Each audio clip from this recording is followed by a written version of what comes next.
Hello, আসসালামু আলাইকুম। সবাই কেমন আছেন? আশা করি সবাই ভালো আছেন। সো আজকে যে টপিকটা নিয়ে আলোচনা করব সেটা হলো আমাদের টাইগার রবিকে নিয়ে। আর বাংলাদেশের উপরে ইন্ডিয়ার কতটা ক্ষোভ রয়েছে, ইন্ডিয়ার কতটা রাগ রোষা এদের ভিতরে রয়েছে সেটা নিয়ে।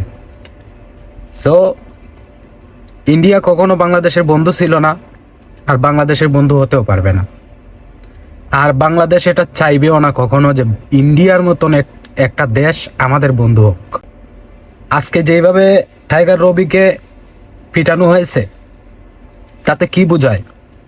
তাতে কি বোঝানো হয়েছে যে বাংলাদেশের উপরে অনেক আগে থেকেই এদের রাগ ছিল। সেই রাগটা এরা টাইগার রবির উপরে ওরা মিটিয়েছে। শুনেছি যে বাংলাদেশের দর্শকগুলোকেও মারা হয়েছে, এবং টাইগার রবিকে বলা হয়েছিল যে আপনাকে কে মেরেছে।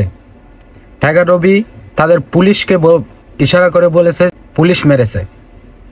সো এতে কি বোঝায়? বাংলাদেশের বন্ধু কখনো ইন্ডিয়া ছিল না, আর হবেও না।